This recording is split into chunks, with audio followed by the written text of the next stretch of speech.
Programme में आप सबका स्वागत है। एक्सपर्ट्स का दमदार पैनल हमारे साथ है। हमारे स्टूडियो में देखिए गेस्ट देखिए संदीप वागले साहब, गौरव बिस्सा साहब और अमरीश मालिका जी, तीनों हमारे साथ हैं। और हम दो तो ही, मैं और हेमंत। तो हम पांचों मिलकर अब से आगे के 1 घंटे में बाजार के डायरेक्शन पर आपके लिए बात करेंगे। और साथ ही पुणे से हमारे साथ किरण जाधव भी है, उनसे भी हम बातचीत करते रहेंगे। लेकिन अमरीश मालिका साहब अभी अभी जुड़े हैं और कल का एक सेक्टर जो स्टार परफॉर्मर रहा था उस पर बातचीत की जाए आपसे। Liquor, United breweries, United spirits क्या तेज दौड़ लगाई है, वो भी तब जबकि बिहार सरकार ने फिर से बैन लगा दिया। उसके बावजूद इन शेयरों की रफ्तार धीमी होती नहीं दिख रही। और पिछले हफ्ते आप जब शो पे थे आप बड़े स्ट्रांगली रिकमेंड कर रहे थे इन शेयरों को। शायद अच्छी खबरें केरला से आएंगी। यूनाइटेड स्पिरिट्स का मैंने बात किया था बिल्कुल, और उसके बाद शायद हम लोगों ने करीब 300-350 रुपीज का मूवमेंट देखा है, which is about I think 12 to 15% movement. तो मुझे लगता है कि even at these levels I think one can look at it basically from a momentum angle, क्योंकि काफी अच्छा चल चुका है। It's very much possible that we could get another 150-200 rupees more from here. Oh, तो मोमेंटम पकड़ने में तो हमारे जो एक्सपर्ट हैं वो हैं हमारे बगल में ही बैठे हैं वागले साहब। हाँ। बताइए इन दोनों में बेटर कौन सा लगता है chart wise? Hemant, United Spirits का मुझे 2800 तक का मोमेंटम लगता है। तो जो अमरीश जी कह रहे हैं मैं बिल्कुल उनके साथ हूँ। वीकली चार्ट्स अगर आप देखेंगे पिछले वीक का one of the highest volumes था और प्राइस होल्ड कर रहा है, तो ये सजेस्ट करता है कि और मूव बाकी है। ओके, अभी भी मूव बाकी है। मतलब खबर भी आना अभी बाकी है, केरला से औपचारिक ऐलान होना। हाँ, बड़ा ट्रिगर तो होगा। अच्छा, केरला का मार्केट इनके लिए बड़ा है। हाँ, मार्केट बिहार का मार्केट इनके लिए इतना बड़ा नहीं है। अच्छा, केरल के मार्केट में अगर बैन हटता है तो न सिर्फ ये बड़े चलेंगे, छोटे छोटे भी सारे चल जाएंगे। और यूनाइटेड स्पिरिट्स के लिए बॉटलिंग का काम जो करती है वो कंपनी करती है ग्लोबल स्पिरिट्स। सॉरी, एक डिस्क्लोजर देना था मेरे फैमिली पोर्टफोलियो में। कौन सा वाला स्टॉक? United Spirits. खाली यूनाइटेड स्पिरिट्स पसंद नहीं है आपको? पसंद नहीं है? और कौन सा लीकर स्टॉक है? और कोई नहीं है। चलिए, तो यूनाइटेड स्पिरिट्स आपने कहा, यूनाइटेड स्पिरिट्स के लिए वागले साहब ने खरीद रखा है और अमरीश इतना स्ट्रांगली रिकमेंड कर रहे हैं तो आप समझ जाइए। तो ये एक स्पेस है जिस पर एक्शन पूरा होने वाला है। अच्छा, गौरव बिस्सा हमारे साथ है। गौरव से मैं सोच रहा हूँ कि उनकी पिक्स ली जाए। उससे पहले बाजार खुलने वाले हैं तो थोड़ी देर में हम गौरव आपसे प्री ओपनिंग सेशन की ओपनिंग कर लेते हैं और फिर आपके पास आते हैं। रुपया 66-46 पर कल बंद हुआ है डॉलर के सामने। अच्छा, इससे पहले एशिया देखिए, हाँ सेंचुरी मार चुका है। हांगकांग जो इतना नीचे ट्रेड कर रहा था, निक्के आधा % मजबूत है। चीन में है छुट्टी आज ही नहीं है, आज कल परसों तीनों दिन चीन के बाजार बंद है। तो अब आपको रोज 2 ही बाजार बड़े वाले ये देखने, हांगकांग और निक्के।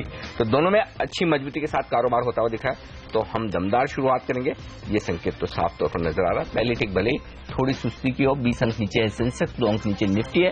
क्यों नीचे है? क्योंकि अल्ट्राटेक सीमेंट 9.5% नीचे, ये तो होने वाला है नहीं। रुपया खुल चुका है 66-63 रुपए में। कमजोरी होना स्वाभाविक है। डॉलर जिस तरह से मजबूत होकर आया है तो थोड़ा तो रुपया कमजोर होगा ही। तो थोड़ा नहीं, एक्चुअली अच्छा कमजोर हुआ है।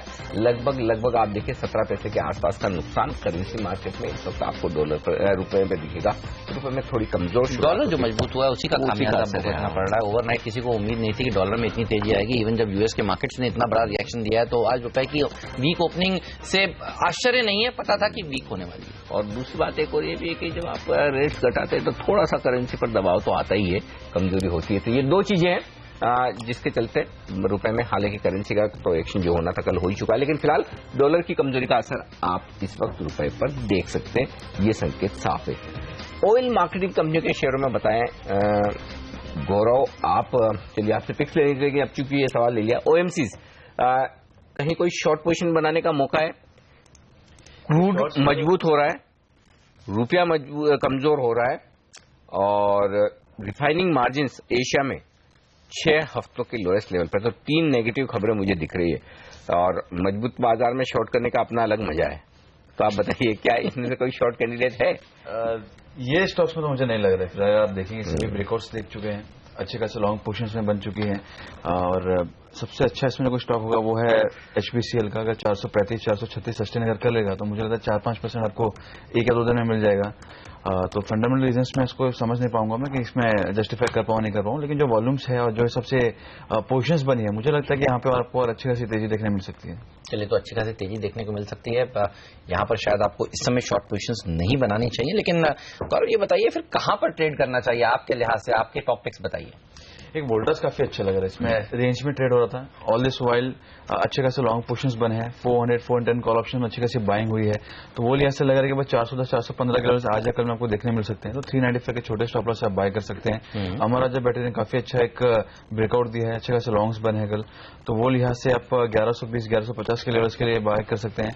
एक छोटा 15 रुपए का स्टॉप लॉस लगा दिया 1055 का। और अशोक लीलैंड मुझे अभी भी थोड़ा वीक लग रहा है, अगर आप देखेंगे तो 82 से बार बार वहां पे ट्रेडिंग शॉर्ट्स बन रहे हैं, अनवाइंडिंग हो रही है। तो 84 के 85 के ऊपर अच्छा बाई है, वरना ये एक सडन राइज ही बन रहा है। 78 का टारगेट्स 8320 का स्टॉप लॉस होगा। और एक एसबीआई का 270 कॉल ऑप्शन बाय करने की सलाह दूंगा मैं।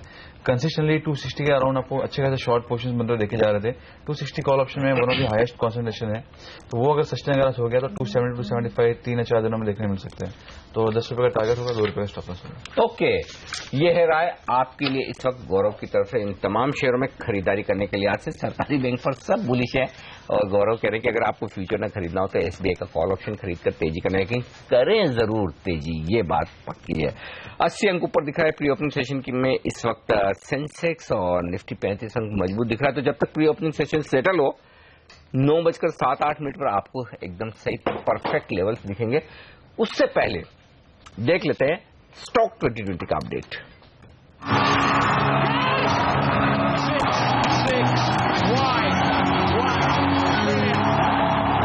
पूरी टीम में नजर डालते हैं जल्दी से। यहाँ पे हमने बताया था कि आपको बीपीसीएल एक हमारा शॉर्ट प्लेयर है, क्योंकि रिफाइनिंग मार्जिन क्रूड में तेजी की वजह से इंपैक्ट होगी, तो वो एक नेगेटिव है। टाटा कम्युनिकेशन नियोटेल को अप्रूवल है, टूरिज्म फाइनेंस में इनसिंक ने खरीदा है, एड लैब्स में भी इनसिंक ने खरीदा है। कल्याणी स्टील के लिए पॉजिटिव, क्योंकि एमआईपी 2 महीने के लिए बढ़ा दी गई है। जागरण प्रकाशन को हाई कोर्ट की मंजूरी मिल गई है रेडियो बिजनेस डिमर्ज करने के लिए। वहीं श्री रेणुका के लिए, क्योंकि चीनी की कीमतें बढ़ने वाली हैं, क्रशिंग डिले हो रही है। बाइक हॉस्पिटैलिटी छुट्टियां बहुत इसमें है हफ्ते में महीने में, वहां पे एक तेजी देखने को मिली। जैक कॉप दोनों ही जो ट्रांस हार्बर लिंक और नवी मुंबई एयरपोर्ट है, दोनों के लिए 15 अक्टूबर के आसपास की दोनों बिड्स हो जाएंगी, तो वो एक बड़ा पॉजिटिव है। और साथ ही आरसीएफ पे नजर रखिए, क्योंकि फर्टिलाइजर के लिए बड़ी खबरें आने वाली हैं सरकार की तरफ से। मेरी टीम पर नजर डालिए। 10 के 10 बल्लेबाज ने शुरुआत सिलेक्टर्स ने करी है। आइडिया और भारतीय से काफी दबाव देखा जा चुका है। अब समय से अनुमान से पहले जो स्पेक्ट्रम की बोलियां लगाई जा रही थी वो खत्म होती हुई दिख रही हैं। तो ऑक्शन जब खत्म होगा तो यहां पर एक रिलीफ रैली देखने को मिलेगी। त्योहारी सीजन का फायदा टीबीजी को मिलेगा। और एक सेक्टर जो सबसे अच्छा प्रदर्शन आज दिखा सकता है वो है मेटल पैक। कल भी दो कंपनियों को टीम में शामिल किया था और आज भी देखिए मर्ट इस्पात, उत्तम गैल्वा को टीम में शामिल किया है। वीजा स्टील जैसी कंपनियों के लिए भी रिलीफ की बात इसलिए है क्योंकि एमआईपी की जो मियाद है वो 2 महीने के लिए बढ़ा दी गई है। डिपेंडेबल का दर्जा डिशमैन को दिया है और फ्री हिट का दर्जा अनंतराज इंडस्ट्रीज को दिया है। ये शेयर अच्छा प्रदर्शन दिखा सकता है। छुट्टियों की सीजन शुरू होने वाला है और अक्टूबर, नवंबर, दिसंबर ताज जीवी के जैसी और होटल कंपनियों के लिए अच्छा माना जाता है। तो यहां पर मेरे सिलेक्टर्स की नजर है पिंच हिटर के तौर पर आज आरजीज को टीम में शामिल किया।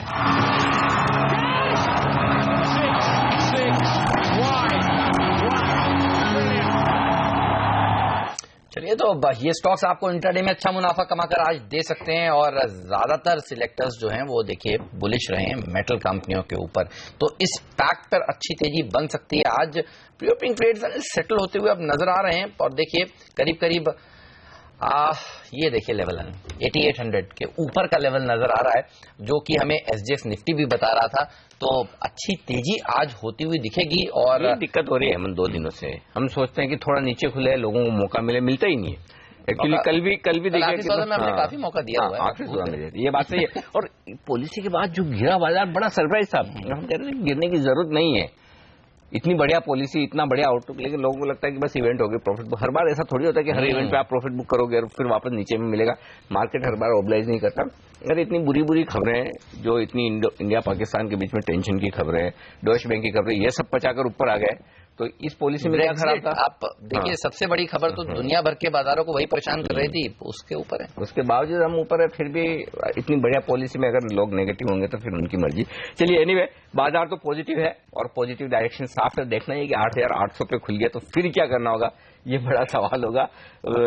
ये तब मुश्किल काम होगा कि 8800 के ऊपर खुलने के बाद आप ट्रेड किस तरह करेंगे। लेकिन एक और स्टॉक टाटा मोटर्स, यहां पर तमाम ब्रोकरेजेस लगातार बुलिश होते हुए दिख रहे हैं और स्टॉक पर आज भी 3 ब्रोकरेजेस की तरफ से रिकमेंडेशन आई है।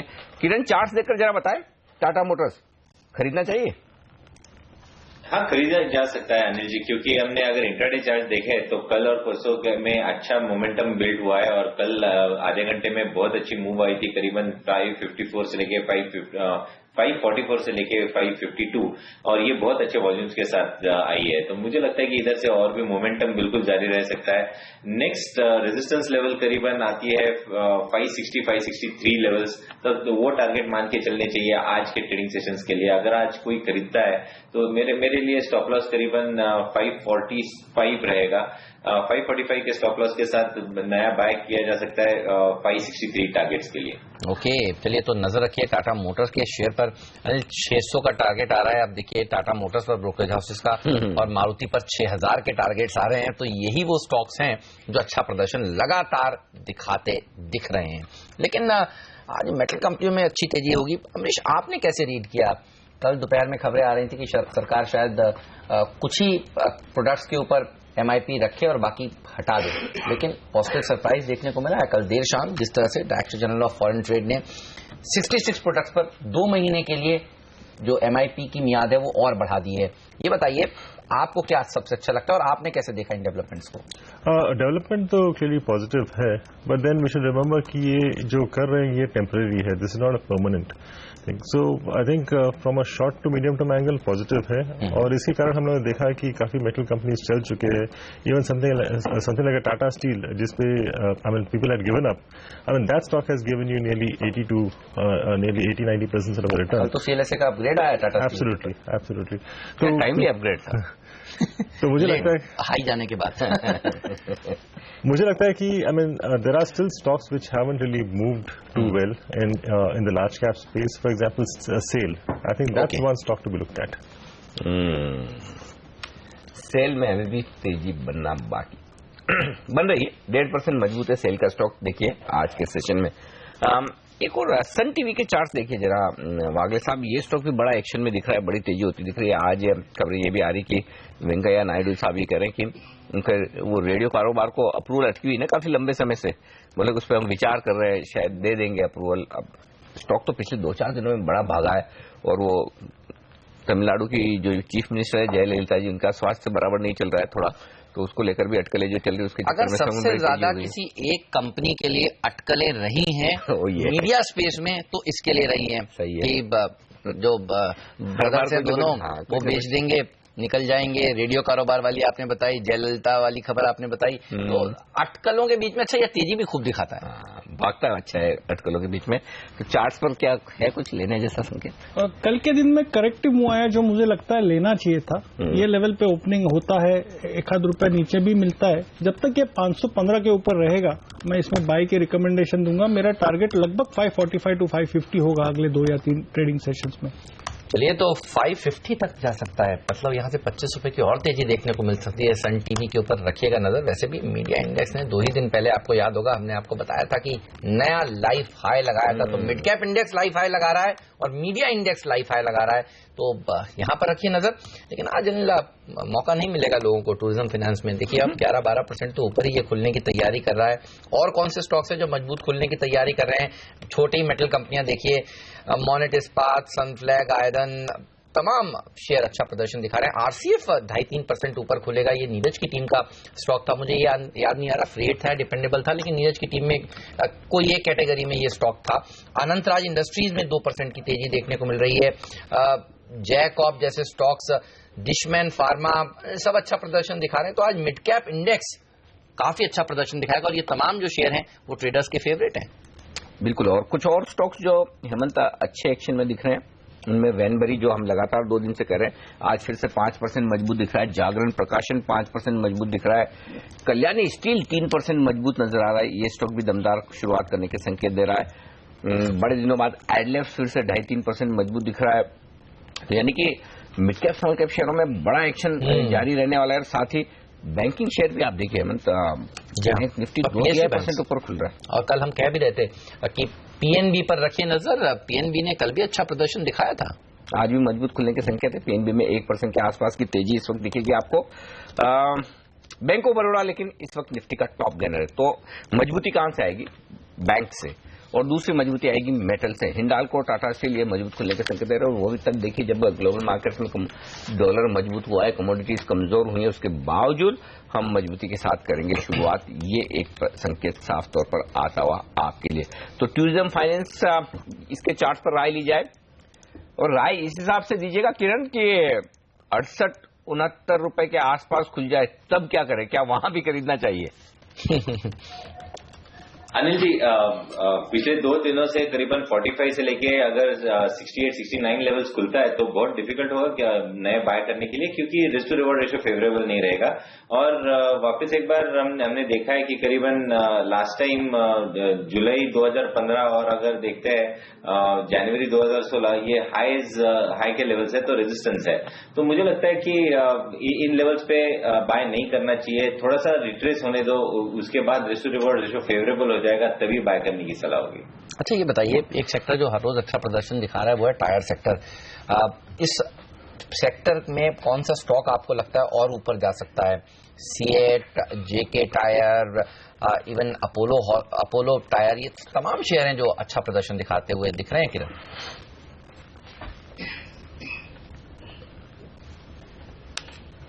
मेरे लिए जी किरण, आप ही के लिए किरण। हाँ, टायर क्षेत्र की बात कर रहे हैं तो मुझे लगता है कि जेके टायर ने कल बहुत अच्छे रेंज से बाहर निकला हुआ है, तो इधर से अगर जेके टायर निकलता है तो मुझे लगता है कि और भी अपसाइड देखने को मिल जानी चाहिए, अभी भी बाय करने की सलाह होगी।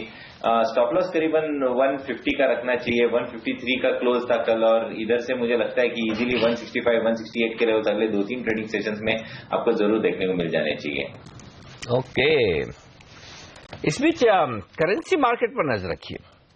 17 पैसे कमजोर खुला था रुपया, लेकिन नीचे से रुपए में अच्छी रिकवरी आती हुई दिख रही है। आप देखिए अब कमजोरी सिर्फ 10 पैसे की बची है रुपए में।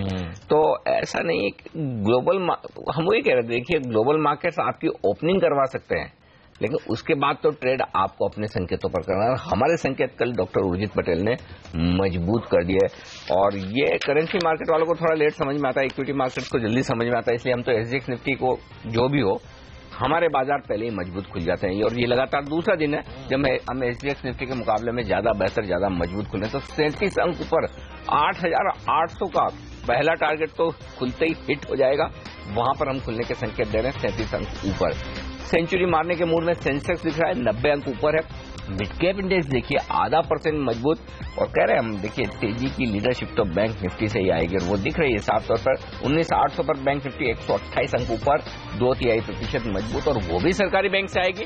बैंक ऑफ बड़ौदा उसका उदाहरण है जो निफ्टी में टॉप गेनर है प्री ओपनिंग सेशन में और उसके ठीक पीछे एसबीआई। तो चलिए शुरुआत करते हैं आज की तारीख। 125 अंक ऊपर है सेंसेक्स, सेंचुरी मार्कर खुलता हुआ 8,800 के पार खुलता हुआ निफ्टी। तो 2 अहम लेवल आपकी स्क्रीन पर आते हुए तेजी रुक नहीं रही है। 150 अंक ऊपर अब सेंसेक्स आपको नजर आएगा, अब 137 अंकों की मजबूती। मिड कैप इंडेक्स 0.5% ऊपर और बैंक निफ्टी 125 अंक मजबूत 17,800 के आसपास खुलता हुआ दिखा है और मजबूती पूरी तरह से बैंक ऑफ बड़ौदा में 1.5% की, एसबीआई 1.25% मजबूत, मेटल्स मजबूत है, हिंडाल्को, टाटा स्टील दमदार प्रदर्शन करते हुए, आइडिया 1.5% मजबूत खुलता हुआ दिख रहा है। ये कुछ है टॉप गेनर्स इस वक्त निफ्टी पर। कमजोर क्या है? बीपीसीएल 1.25% कमजोर खुलता हुआ दिखा, तो ये एकमात्र स्टॉक है जो 1% से ज्यादा कमजोर है। आइए वायदा कारोबार में भारत फोर्ज जिसका हम जिक्र कर रहे थे 3.25% कमजोर, टॉप लूजर इस वक्त वायदा कारोबार में, उसके पीछे है पीटीसी 1.5% कमजोर। मजबूत Idea, JSPL, SAIL, JSPL SAIL यानी कि मेटल स्टॉक्स मजबूत है, यहां पर तेजी बनती हुई दिख रही है आज के सेशन में। बैंक्स मजबूत है, एसबीआई के अलावा छोटे बैंक देखिए, केनरा बैंक, इलाहाबाद बैंक, यहां पर तेजी होती हुई दिख रही है। तो ये तमाम शेयर मजबूती के साथ कारोबार करते हुए दिख रहे हैं। तो दमदार शुरुआत हुई है भारतीय बाजारों की, 110 ऊपर सेंसेक्स है और निफ्टी पर भी शानदार मजबूती। बिल्कुल, और हम आपसे कह रहे थे टेलीकॉम कंपनियों के लिए अच्छी खबरें आना अब शुरू हो रही हैं और आइडिया देखिए एफएनओ का टॉप गेनर है, 2% मजबूती के साथ ये शेयर कारोबार करता हुआ अपने टेलीकॉम कारोबार को रीऑर्गेनाइज करेगा। इस तरह की खबरें हैं। इंडस टावर में जो इनकी 16% हिस्सेदारी है वो पूरी बेच सकता है और आप देखिए जो इंफ्रास्ट्रक्चर का कारोबार है उसमें करीब करीब 49% हिस्सेदारी बेच सकती है कंपनी। इस तरह की रिपोर्ट्स हैं, इसका फायदा इसको मिल रहा है। लेकिन पीएसयू बैंकिंग शेयरों में सबसे ज्यादा तेजी है। आज फिर कल की तेजी को बरकरार रखा है SBI, bank of Baroda, syndicate bank, PNB, लंबी लिस्ट है। आप देखिए यहाँ पर अच्छी बढ़त देखने को मिल रही है। और उसके बाद मेटल काउंटर्स सेल अमरीश बलिगा को पसंद था, टाटा स्टील हमारे एक्सपर्ट वागले साहब को पसंद था। आप देखिए अच्छी रैली यहाँ पर देखने को मिल रही है इन तमाम शेयरों में। लेकिन कमजोर क्या है, क्लास ए की जो बिक्री है नॉर्थ अमेरिका में ट्रक्स की वो घटकर आई, तो भारत फोर्ज में करीब करीब 3% का दबाव आज के सत्र में देखने को मिल रहा है। बीपीसीएल में दबाव देखा जा रहा है। एशिया की जो रिफाइनिंग मार्जिन्स हैं वो कमजोर हो रहे हैं और ये अच्छी खबर नहीं मानी जाएगी ऑयल मार्केटिंग कंपनियों के लिए। तो यहां पर शुरुआत जरूर देखिए आप सुस्त नोट पर हुई है, लेकिन एक स्टॉक टूरिज्म फाइनेंस 11% मजबूत है। मोनेट इस्पात, सनफ्लैग आयरन, कुछ और छोटी मझौली कंपनियां भी अच्छा प्रदर्शन आज के सत्र में दिखा रही है। और श्री रेणुका शुगर भी करीब करीब 4% मजबूत है। आज ये टॉप 5 स्टॉक में था हमारे, और हम कह रहे थे कि महाराष्ट्र में जो क्रशिंग 1 महीना डिले शुरू हो रही है उसका फायदा स्टॉक को मिलेगा और मिलता हुआ दिख भी रहा है। बिल्कुल, तो ये तमाम स्टॉक्स है जो बेहद मजबूत आपको नजर आएंगे। और आप देखिए मिड कैप स्मॉल कैप शेयरों की तेजी रुकने का नाम नहीं ले रही, काफी अच्छा प्रदर्शन ये करते हुए दिख रहे हैं आज के सेशन में। टॉप गेनर इस वक्त वायदा कारोबार में ग्रेन्यूल्स इंडिया है 0.25% की मजबूती के साथ, एसआरएफ 1.5% मजबूत है, जेएसपीएल 1.5% मजबूत है। तो ये कुछ एक स्टॉक्स हैं जहां पर एक अच्छी तेजी के साथ कारोबार होता हुआ दिख रहा है। एसएच केलकर परफ्यूम्स बनाने वाली ये कंपनी, इस पर रखिए नजर, और नजर इसलिए कि बीएससी पर, जी हाँ बीएससी पर यहाँ पर एक ट्रेड होता दिख रहा है बड़ा मेरी स्क्रीन पर। 0.13% हिस्सेदारी एसएच केलकर की बदली है। 1,84,000 शेयरों का कारोबार एसएच केलकर में होता हुआ दिखा है। जनरली ये कम लिक्विड, मेरे को लगता है डील्स और भी हुई हैं, मेरे पास एक ही आई है, लेकिन क्योंकि वॉल्यूम्स जो मैं देख रहा हूँ एसएच केलकर में 5.25 लाख शेयरों का कारोबार हो चुका है। बीएससी पर ये शेयर आपके सामने हाजिर करेंगे। तो बड़ा ट्रेड यहाँ पर होता हुआ दिख रहा है, और ये ट्रेड हुआ है किस प्राइस पर, 305 रुपए पर। तो ये एक स्टॉक है जहां पर एक्शन होता हुआ दिख रहा है। वागले साहब जरा चार्ट देखिए एसएच केलकर के, क्या कोई संकेत हैं खरीदारी करने के? नहीं अनिल जी, मुझे क्लियर इंडिकेशंस नहीं मिल रहे, मैं अवॉइड करूंगा। चलिए, तो ये राय अभी क्लियर इंडिकेशंस एसएच के लिए नहीं मिल रहा। हाल ही की लिस्टिंग है तो ज्यादा डेटा है भी नहीं एनालाइज करने के लिए। बहरहाल जो स्टॉक्स अच्छा तेजी दिखा रहे हैं उस पर रखिए नजर। आप देखिए पीएसयू बैंक्स में तो क्या जबरदस्त तेजी देखने को मिल रही है। यहां पर कोई स्टॉक जो आपको अच्छा लगता हो, जहां पर अभी भी गैप अप के बाद मौके मिल सकते हैं? हेमंत, मैं कैन बैंक के साथ ही जाऊंगा। जो गैप से खुला है और सस्टेन कर रहा है, अभी 335 है, 1-2 रुपए नीचे आ सकता है। एक 331 का स्टॉप लॉस रखे, और मुझे लगता है 1 या 2 दिन में ये स्टॉक 345, 346 में भी 348 तक जा सकता है। ओके, तो ये एक और स्टॉक है जहां पर एक्शन आपको होता हुआ दिख सकता है। एक्शन एक और स्टॉक में दिख रहा है हेमंत, ऐसा Vedanta. Vedanta actually open interest के लिहाज से हाईएस्ट गेनर है इस वक्त। 11 लाख शेयर जुड़ गए हैं सुबह सुबह, शुरुआती 3-4 मिनटों में। कुछ तो बड़ी पोजीशंस बनती हुई दिख रही। स्टॉक 1% मजबूत। एक्चुअली मेटल वैसे तो सारे मजबूत है, लेकिन सबसे ज्यादा ओपन इंटरेस्ट आज वेदांता। कहीं तो रिकमेंडेशन गौरव आपने रिकमेंड किया था वेदांता? नहीं, गौरव ने वोल्टास किया, 52 हफ्ते के उच्चतम स्तर को अभी हाँ। एनीवे वेदांता क्या खरीदना चाहिए, क्योंकि वायदा कारोबार में पोजीशंस अच्छी बनती हुई दिख रही मुझे। ऑप्शंस में लेंगे तो बेहतर होगा ट्रेड, क्योंकि आज अभी जो वोलेटाइल अगर दिख जाए, मौसम है, मौका है कि एक बार वोलेटाइल हो सकता है मार्केट वगैरह, तो वो लिहाज से काफी भाग चुका है। तो 200 का कॉल ऑप्शन लीजिए, मेरे हिसाब से वो सेफ बेट है। और मेरा ये मानना है, हमने क्लाइंट्स को भी सजेस्ट किया था 190 का कॉल ऑप्शन, लेकिन अभी जो लुक्रेटिव है वो 200 का है। तो मुझे लगता है एक बार एट द मनी हो सकता है करंट सीरीज में। ओके, चलिए तो इस पर रखिएगा नजर। एनबीसीसी देखिए 6% की मजबूती देखने को मिल रही है। तो अच्छी खबरें यहाँ पर जब जब आती हैं तब अमरीश रैली बनती है। ये बताइए आपको कैसा लगता है ये स्टॉक? कुछ फंडामेंटल एक्सपर्ट्स तो काफी बुलिश हैं एनबीसीसी पर, आपके रडार पर भी है ये? Absolutely, I think one needs to be bullish, especially for the EPC players, क्योंकि यहाँ पे उनके पास assets नहीं है, whereas it is basically more of service income. तो मुझे लगता है कि NBCC जो चला है करीब I think like 190-200 लेवल से चला है, so I think it can still move up some more. We could see levels of about 320-330. Okay, NBCC जबरदस्त तेजी आ रही है। ये स्टॉक सरकारी कंपनियां अगर इस तरह से परफॉर्मेंस दे तो ये मजा अलग है। इकलौता रियल एस्टेट कंपनी है जिसने वेल्थ क्रिएट करके दी है इन्वेस्टर्स की, बाकी सारी रियल एस्टेट कंपनी आप देख लीजिए इस स्पीड से नहीं भागी है। इसके साथ तो दो विश्लेषण है जी हाँ, रियल एस्टेट और सरकारी। जी हाँ, उसके बावजूद पैसा बन गया, सोचने वाली बात है। और ये भाव जो आपको दिख रहा है वो स्प्लिट होने के बाद का भाव है। एक बार तो 1000 मतलब क्या 1000 रुपए के आसपास पहुंचा था ये। क्या तेजी यहाँ पर बनती हुई दिख रही है। Like I think the very clear difference is यहाँ पे इनके पास एसेट्स नहीं है। हाँ, इन लोग बनाते हैं और दे देते हैं। अच्छा, एसेट लाइट मॉडल अच्छा दिखाता ही है। अच्छा, एक और स्टॉक अदानी ट्रांसमिशन, ये स्टॉक लाई, ये 5% ऊपर है और आज एक्चुअली मैं ये मिस हो गया, ये मैं पढ़ भी रहा था कि CLSA और IDFC दोनों ब्रोकरेज हाउस मिलकर आज इनके इन्वेस्टर कॉन्फ्रेंस कर रहे हैं, इन्वेस्टर्स की मीटिंग करवा रहे हैं। ये इन्होंने नोटिस भी भेजा था एक्सचेंज पे, BSE पे, कि ये कंपनी की इन्वेस्टर्स के साथ मीटिंग करा रहे हैं, यानी कि पोटेंशियल इन्वेस्टर जो होते हैं जनरली सारे ब्रोकरेज करवाते हैं। और CLSA का टारगेट है इस पे 55 रुपए का, और ये दोनों मिलकर करा रहे हैं, तो अब आप समझिए। हाँ, 55 का टारगेट एक तो ये है हेमंत। एक और इंटरेस्टिंग बात बताता हूँ अदानी ट्रांसमिशन के लिए, वो ये है कि CLSA ये कहता है कि 3 साल में ये स्टॉक डबल हो जाएगा, और ये मिड कैप भी नहीं, छोटा स्टॉक है एक्चुअली। जबकि आप देखिए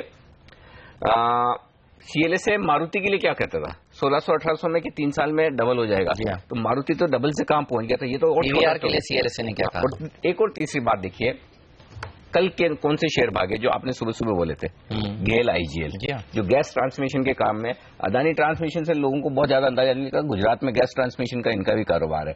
तो ये एक वो स्टॉक है जो सही स्पेस में है और बड़े इन्वेस्टर्स, सही टिकट साइज भी है। ट्रेडर्स को ये टिकट साइज पसंद आते हैं। बिल्कुल, तो ये स्टॉक, हाँ, टिकट साइज कह रहा हूँ, देखिए 10% ऊपर हो गया ये स्टॉक का।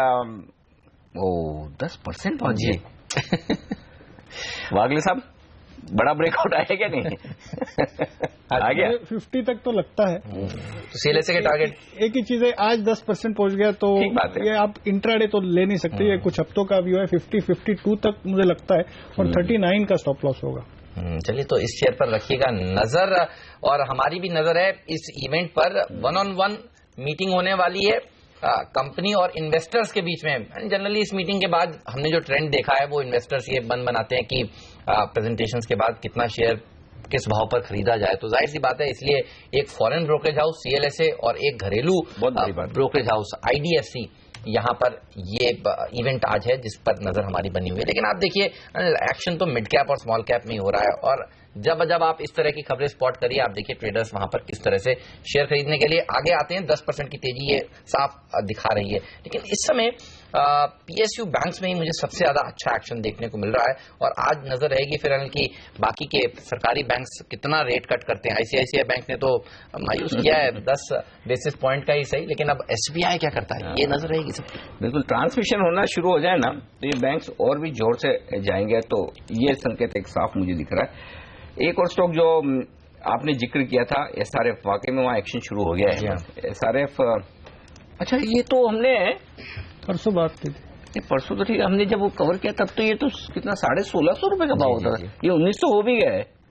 ओके, SRF में देखिए 1.25% की मजबूती बनी है, और open interest second highest gainer है वेदांता के बाद। वेदांता का तो ओपन इंटरेस्ट बढ़ रहा था, हमने शुरू में ही बता दिया, वहां 18 लाख शेयर बढ़ गए 5%, और 5% ओपन इंटरेस्ट 4% अब SRF में भी बढ़ता हुआ दिख रहा है। बड़ा इंटरेस्टिंग है। SRF में 1980 के टारगेट कोटक ने दिए थे, वो मुझे याद है कि जो उनके कोटक के जो रिसर्च एनालिस्ट हैं मोहनलाल, जो केमिकल सेक्टर के लिए बड़े जाने माने जाते हैं, दिग्गज माने जाते हैं, और उनका ये कहना था कि अगले 2 सालों में 35% ROC कंपनी इस लेवल पर भी कर सकती है। तो हमने कहा था 100 रुपए तो इस रिपोर्ट पर आराम से चलना चाहिए, 125 रुपए चला था, 125-150 रुपए उस वक्त चला था। अब भी स्टॉक देखिए जबरदस्त मजबूती के साथ। गौरव, वायदा कारोबार का स्टॉक है, हालांकि बड़ी प्राइस का है, क्या कहेंगे आप, खरीदना चाहिए 1900 के आसपास ही?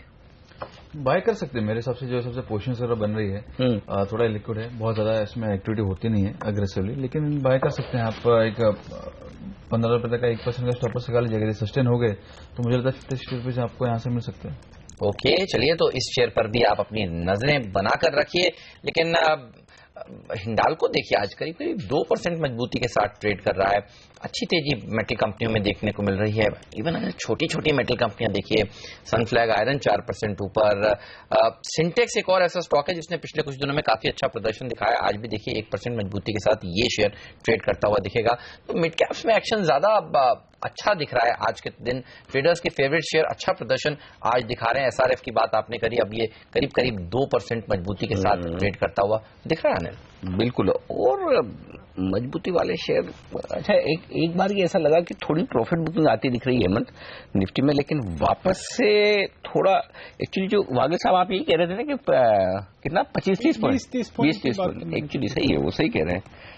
मतलब सबसे बड़ी बात है कि अगर आप 8,800 पे खुलते हो उसके बाद भी 20 पॉइंट से ज्यादा करेक्शन नहीं आता, ये बड़ी चीज है। क्योंकि आप देखिए 8774 8773 आज का लो है और 8,806 यानी कि 30 पॉइंट की रेंज है। तो शुरू के 5 पॉइंट ऊपर 5 पॉइंट नीचे के तो छोड़ दीजिए जहां पर ट्रेड हो, ठीक है, मुश्किल से 20 पॉइंट का करेक्शन और बाजार फिर से मजबूत हो जाता है। एक एफएनओ स्पेस का एक और स्टॉक वोल्टास किसकी लिस्ट में था? गौरव की लिस्ट में था और 52 वीक हाई अभी शेयर ने लगाया। आपने कहा, हाँ आप अभी बोले थे कि हाँ अब यहाँ पर पोजीशन बन रही है। आज वी लेटर का दिन लग रहा है ऐसा मुझे ऐसा लगता है। वेदांता टॉप गेनर है ओपन इंटरेस्ट में, उसके बाद नंबर 2 टॉप गेनर वोल्टास है। कल यू का था ना, कल यू के बाद भी आता है। हाँ। ये भी न्यूमरोलॉजी करना शुरू करना चाहिए कि कौन सा लेटर किस दिन चल रहा है। यू का दिन है, उर्जित पटेल जी का, यूनाइटेड स्पिरिट्स का, यूनाइटेड ब्रूवरीज का, यू के बाद तो वी आता है। आज वी, हाँ यू वी, ओके चलिए कल के लिए डब्ल्यू हेमंत ने संकेत दे दिया आपके लिए। बट एनीवे चलिए, वेदांता और उसके बाद वोल्टास, क्या किया जाए वोल्टास में ये बताएं गौरव। आपकी रिकमेंडेशन थी तो 405 के आसपास इस वक्त वोल्टास है, 2.25 लाख शेयर जुड़े हैं अभी ओपन इंटरेस्ट में। ये थोड़ा इंतजार कीजिए डिप्स का, मुझे लगता है आपको मिल जाएगा 402 400 तक आ सकता है। वहां पे फिर आप 3-4 रुपए का स्टॉप लॉस से बाय कर लीजिए। फिर से मुझे लगता है एक बार ये स्टॉक 415 तक आ सकता है। चलिए तो वोल्टास पर रखिए नजर, अच्छी तेजी यहाँ पर देखने को मिल सकती है।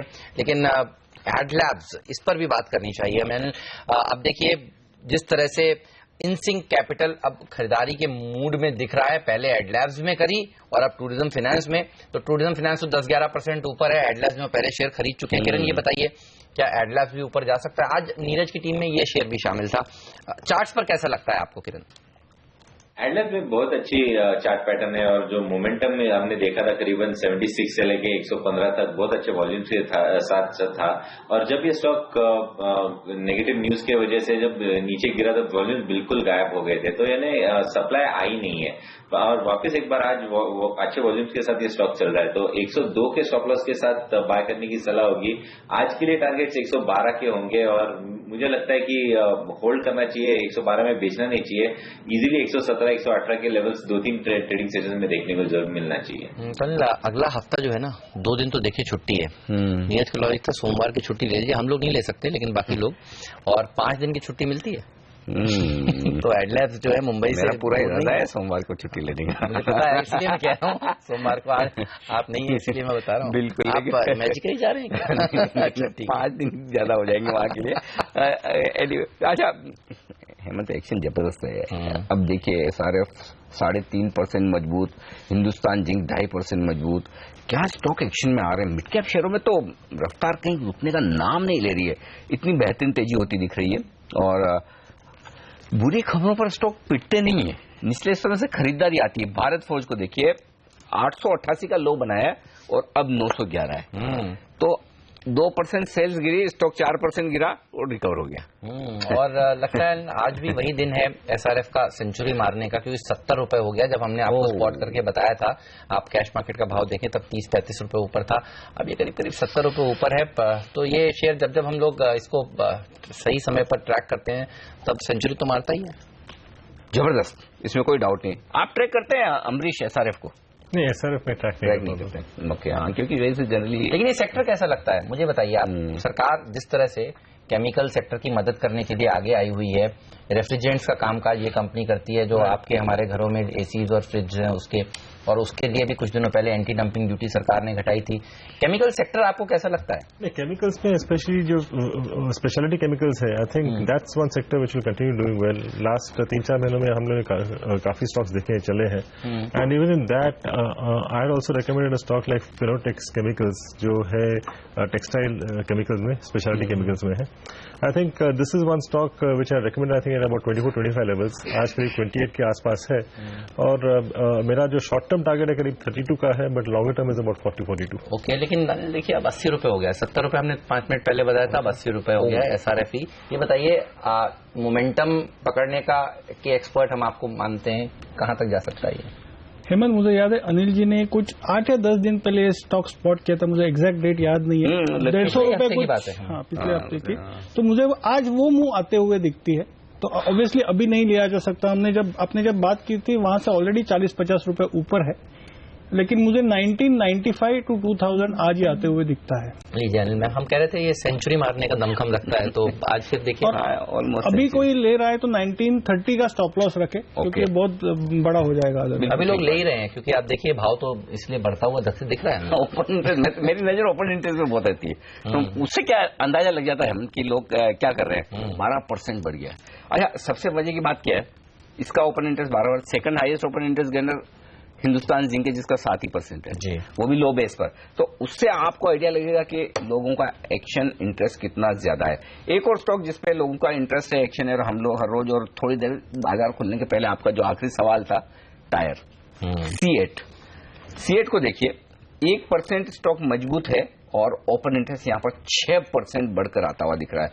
तो यहाँ पर हर रोज पोजीशन, मुझे लगता है ये जब तक है ना बैन में जाएगा नहीं ना, तब तक पोजीशन बनती रहेगी, भाव बढ़ता रहेगा. ये ट्रेंड हो गया है C8 के स्टॉक का. किरण, आप जरा देखिए चार्ट्स पर क्या सिचुएशन है C8 के लिए, खरीदेंगे आप? बिल्कुल खरीद के चलना चाहिए. 1360 के स्टॉप लॉस के साथ 20-30 रुपए का स्टॉप लॉस है, और मुझे लगता है कि जो मोमेंटम है उसके चलते हुए हम इजीली 1410, 1420 के लेवल्स आज छूते देखेंगे. बहुत अच्छा चार्ट पैटर्न है. अगर इंटरडे के चार्ट देखेंगे तो कल और परसों का जो कंसोलिडेशन है उसका अभी ब्रेकआउट मिल रहा है, और जो हमने रैली देखी है करीबन 900 रुपए से, जो ब्रेकआउट डे इन चार्ट पे हुआ था, उसके बाद नो स्टॉपिंग के हिसाब से ये स्टॉक चल रहा है. तो C8 पर रखिए नजर. मैंने पूछा इसलिए था, देखिए पूरी सरकार जो है वो इंडस्ट्री की किस कदर मदद कर रही है. जब उम्मीद नहीं थी कल MIP के एक्सटेंशन की, तो उम्मीद से आगे बढ़कर सरकार ने 2 महीने के लिए सही एक्सटेंशन तो देखिए किया है. बाजार मानकर चल रहा था शायद WTO के कंसर्न्स के चलते एक्सटेंशन ना हो, तो सरकार जिस तरह से मदद कर रही है, और सबसे ज्यादा एक इंडस्ट्री अगर कोई सरकार से मदद मांग रहा है पिछले 6-8 महीने से, तो ये टायर सेक्टर है. 35% चाइना की मार्केट, चाइना के टायरों का मार्केट शेयर बढ़ गया है यहाँ पर. तो इस सेक्टर को राहत तो देखिए मिलेगी, अब यही देखना है मिलेगी कब. ये पॉइंट आपने एकदम वैलिड कहा. ये बात सही है कि कल किसी को उम्मीद नहीं थी, और उसके बावजूद सरकार ने आगे बढ़कर ये, अच्छा भले ठीक है आप कह सकते हैं कि अभी दाम ऊपर है, लेकिन वो सवाल नहीं है. आपके सर पे जो तलवार लटकी रहती है ना, कभी दाम घट गए तो फिर कहाँ जाएंगे, उस समय कॉम्पिटिशन. अच्छा, ये सब फैसले लेने में वक्त लगता है. ऐसा थोड़ी कि आज दाम घट गए, आज ही आप सरकार के पास जाओ, सरकार बोला जाए शाम को फैसला हो गया. तो ये 2 महीने तक के लिए और जो एक्सटेंशन मिला है, ये बहुत सही पॉइंट है कि सरकार का ये एटीट्यूड दिखाता है. चलिए, वक्त है हमारे तमाम एक्सपर्ट से विदा लेने का. संदीप वागले, गौरव बिस्सा, अमरीश बालिगा और किरण यादव, आप सबका बहुत बहुत शुक्रिया CNBC आवाज के साथ जुड़कर बाजार पर तमाम स्टॉक्स पर अपनी राय हमारे दर्शकों के साथ शेयर करने के लिए. 50 अंक मजबूत सेंसेक्स, 12 अंक मजबूत निफ्टी, थोड़ी सी प्रॉफिट बुकिंग 8,800 के स्तर को छूने के बाद आती हुई दिखी है. लेकिन बाजार के जाने माने दिग्गज एक्सपर्ट हमारे साथ जुड़ने वाले इस ब्रेक के बाद कोटक म्यूचुअल फंड के MD और CEO नीलेश शाह, उनसे बातचीत होगी बड़े विस्तार से बड़े मुद्दों पर. ग्लोबल मार्केट, सोने की तेज गिरावट, साथ ही क्रेडिट पॉलिसी के बाद के एक्शन और इस वक्त आगे के हालात पर, इन सब पर बातचीत करेंगे नीलेश भाई से इस ब्रेक के बाद.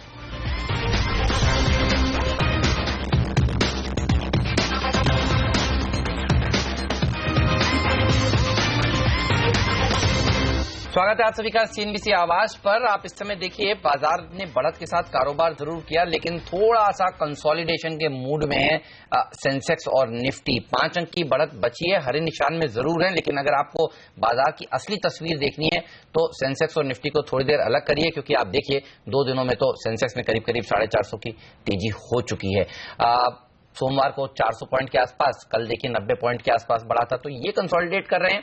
लेकिन एक्शन तो देखिए मिड कैप्स में है, और अगर आप एडवांस डिक्लाइन रेशियो देखें तो करीब करीब 2 गिरने वाले शेयरों के सामने 5 बढ़ने वाले शेयर हैं इस समय। बिल्कुल, तो साफ तौर पर आपके लिए यहाँ पर संकेत तेजी की तरफ आते हुए दिख रहे हैं। थोड़ी बहुत प्रॉफिट बुकिंग जरूर ऊपरी स्तरों पर आती हुई दिख रही है, लेकिन बाजार के आगे के डायरेक्शन पर बातचीत करते हैं। हमारे साथ बाजार के जाने माने दिग्गज कोटक महिंद्रा म्यूचुअल फंड के एमडी और सीईओ नीलेश शाह कार्यक्रम में शामिल हो रहे हैं। नीलेश भाई, स्वागत है आपका सीएनबीसी आवाज पर। हमें तो डॉक्टर उर्जित पटेल को सुनकर बहुत अच्छा लगा, उनका एक्शन भी और उनके वर्ड्स भी। क्या वाकई में पहली पॉलिसी में आपको भी इंप्रेस किया है पटेल साहब ने?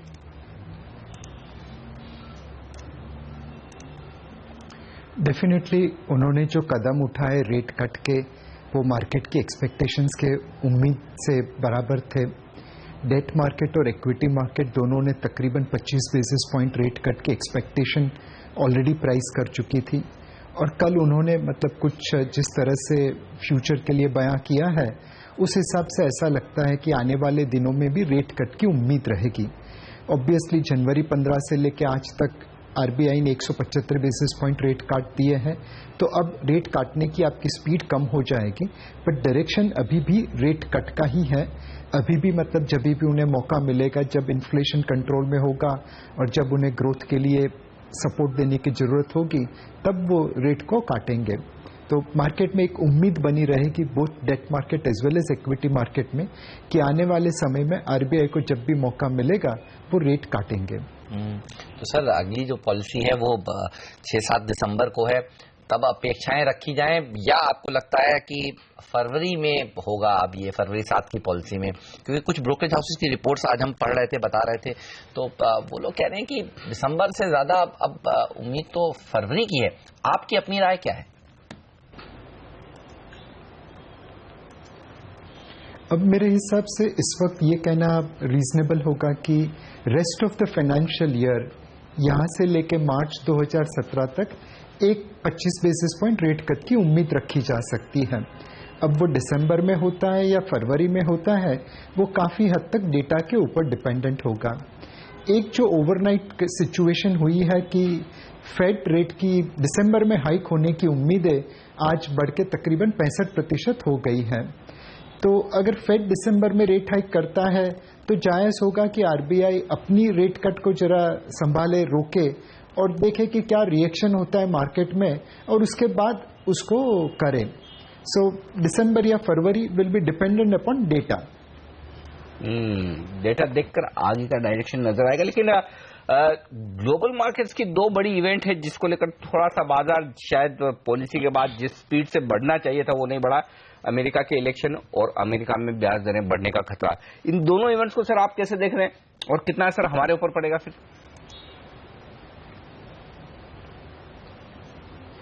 अगर हम दिसंबर 15 को देखें, जहां पे 10 साल के बाद फेड ने 25 बेसिस पॉइंट रेट हाइक की और उसके बाद एक गाइडेंस दिया कि 2016 में हम 4 बार रेट हाइक करेंगे, तो उस वक्त इमर्जिंग मार्केट में से पैसा विड्रॉ हुआ और मार्केट गिर गई। जनवरी 2016 और फरवरी 2016 में सेंसेक्स तकरीबन 12 से 15% गिरा था। सो डेफिनेटली जब फेड रेट में हाइक होती है तो अपनी मार्केट पे इम्पैक्ट आती है। अब फेड कैसे गाइडेंस देता है वो रेट हाइक से ज्यादा क्रिटिकल होगा। अगर दिसंबर 2016 में फेड एक रेट हाइक करके बोल दे कि ये खत्म हो गया और अब हम आगे रेट हाइक नहीं करेंगे, तो मार्केट पे उसकी बहुत कम इम्पैक्ट होगी। अगर फेड दिसंबर 16 में एक रेट हाइक करता है और अगेन गाइडेंस देता है 2017 के लिए कि हम और रेट हाइक करने की सोचेंगे और तेजी से सोचेंगे, तो मार्केट के ऊपर गहरा इम्पैक्ट आ सकता है। तो फेड की रेट हाइक से ज्यादा फेड फ्यूचर्स के बारे में क्या गाइडेंस देती है, क्या कॉन्फिडेंस देती है, वो मार्केट के ऊपर ज्यादा इम्पैक्ट करेगा। सर, तो बात हुई आरबीआई गवर्नर साहब के ऊपर, फेड के ऊपर, लेकिन अब बात ईसीबी की। अब बयान आ रहे हैं कि शायद क्यूई जो उन्होंने किया है उसको वाइंड अप करने का समय आ गया है। इस तरह के बयान निकल कर आ रहे हैं। क्या आप चिंतित हैं इन बयानों से या आपको लगता है घबराने की जरूरत नहीं है? मेरे हिसाब से यूरोपियन सेंट्रल बैंक की जो मतलब अपॉर्चुनिटी है या जो उनकी परिस्थिति है आज की तारीख में, वो यूएस फेड के जितनी सुदृढ़ नहीं है। यूएस फेड में इकोनॉमी रिकवर कर रही है तो वो रेट हाइक की सोच सकते हैं। हालांकि कल आईएमएफ ने यूएस ग्रोथ को डाउनग्रेड किया है, बट उसके बावजूद भी यूएस फेड की पोजीशन बड़ी स्ट्रांग है, जबकि ईसीबी को तो हर रोज कुछ नए प्रॉब्लम संभालने हैं। एक तरफ ब्रेक्जिट अभी खत्म नहीं हुआ है, दूसरी तरफ इटली में बैंकिंग सिस्टम के एनपीएस के चलते काफी चहल पहल हो सकती है, तीसरी तरफ एक जर्मन बैंक का भी कुछ ऐसा ही सुनाई दे रहा है। तो यूरोपियन सेंट्रल बैंक के पास खेलने के लिए, दाव लगाने के लिए बहुत ही कम ऑप्शंस है, और मुझे नहीं लगता है कि वो क्वांटिटेटिव ईजिंग को एकदम सडनली खत्म कर पाएंगे। उन्हें अपने हाथ में कुछ हुक्म के इक्के रखने पड़ेंगे ताकि German banking system, Italian banking system, Brexit, ये सारे प्रॉब्लम जब उभर के उनके सामने आए तो वो उन्हें संभाल सके, उनको टैकल कर सके। जी, ये राय ग्लोबल मार्केट्स पे तमाम सेंट्रल बैंकर्स पर नीलेश भाई की। नीलेश भाई लेंगे एक छोटा सा ब्रेक, और ब्रेक के बाद लौटेंगे। मुझे खास बात करनी है आपसे गोल्ड पर। सोने के दामों में तेज गिरावट आई है कल डॉलर की मजबूती के बाद, वहां पर क्या कुछ होगा, और हिंदुस्तान के बाजारों में और कितनी तेजी होनी है, क्या इस वक्त पैसा लगाने के मौके हैं, यदि हाँ तो कहां, इन सब पर करेंगे बातचीत इस ब्रेक के बाद।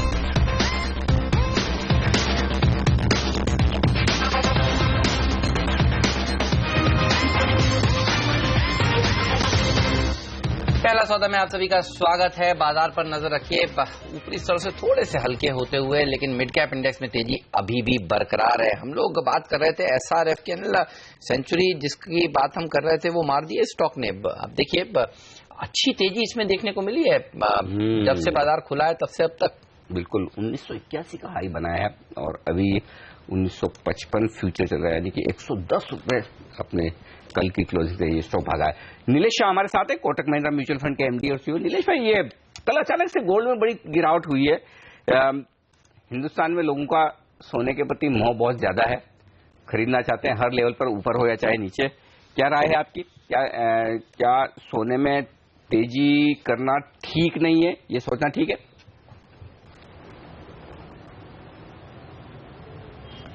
अनिल जी, मतलब ये जो $50 की गिरावट आई है तकरीबन सोने के भाव में 1325 के ऊपर से 1275 के आसपास, इसकी मतलब मार्केट में आज मेरे हिसाब से थोड़ी कंफ्यूजन है। एक उम्मीद यह है कि यूएस फेड रेट अब दिसंबर में रेट हाइक करने वाला है, तो ऑब्वियसली जब भी फेड रेट हाइक होती है गोल्ड के प्राइस नीचे आते हैं। दूसरा ये भी हो सकता है कि एक उम्मीद मार्केट में है कि अब सब सेंट्रल बैंक्स अपने जो चीप मनी पॉलिसी थी, जो पैसा फेंक रहे थे, बटोर रहे थे, वो कम करते जाएंगे, तो जो बाकी सब असेट प्राइसेस है उसके भाव नीचे आएंगे। तीसरा, सोने को हमेशा रिस्क के साथ जोड़ा गया है। जब भी रिस्क कम होता है तो सोने के भाव नीचे आते हैं, जब रिस्क बढ़ता है तो सोने के भाव ऊपर जाते हैं। तो ये जो $50 की गिरावट हुई है वो यूएस फेड रेट हाइक की वजह से हुई है, चीप मनी पॉलिसी खत्म होने जा रही है उसकी वजह से हुई है, या लोगों का रिस्क परसेप्शन घट गया है इसलिए हुई है, ये कहना मुश्किल है। बट डेफिनेटली अगर आपको सोना लेना है और 1325 पे भी आप अगर लेने के लिए तैयार थे तो ऑब्वियसली 1275 की प्राइस बहुत अच्छी है। बट हमारी हमेशा जब भी आपने सीएनबीसी आवाज का प्लेटफॉर्म दिया है, एक ही गुजारिश है कि भारत में जितना सोना होना चाहिए उससे बहुत ज्यादा सोना है हमारे पास। As an individual we are the largest owner of gold in the world. इस वक्त जरूरत है भारत को आपके सेविंग्स की फाइनेंशियल इंस्ट्रूमेंट्स में लगाने की, रादर देन सोने की इंपोर्ट करके बाहर भेजने की। हमें देश में अभी भी बहुत सारे काम करने बाकी और उसके लिए आपका एक एक पैसा जरूरी है। तो सोने की जगह पे फाइनेंशियल इंस्ट्रूमेंट्स में पैसा लगाइए, फिर चाहे बैंक डिपॉजिट्स है, इंश्योरेंस पॉलिसीज है, म्यूचुअल फंड यूनिट्स है। बिल्कुल। तो ये वकालत नीलेश भाई ने हमेशा करी है और आज फिर से लोगों को फाइनेंशियल प्रोडक्ट्स में ज्यादा से ज्यादा पैसा लगाने चाहिए जिससे भारत की ग्रोथ स्टोरी और मजबूत होती हुई दिखे। इस समय लेकिन थोड़ी सी दबाव देखने को मिल रहा है, उसका कल्प्रिट है बैंक निफ्टी। कल तेजी देखी गई थी और आज कुछ मुनाफा वसूली देखने को मिल रही है। बैंक निफ्टी करीब 47 अंक नीचे, और देखिए आप HDFC और HDFC बैंक को, ये दोनों ट्विंस नीचे इस समय ट्रेड कर रहे हैं, हैवी वेट्स हैं और यही बना रहे हैं बाजार पर इस समय दबाव। लेकिन मौके कहां पर हैं? अब अर्निंग सीजन सर शुरू होने वाला है, आपकी एक्सपेक्टेशन क्या है? सबसे पहले तो बताइए, अर्निंग सीजन से पिछले से बेटर हो सकता है, ये मानना सही होगा?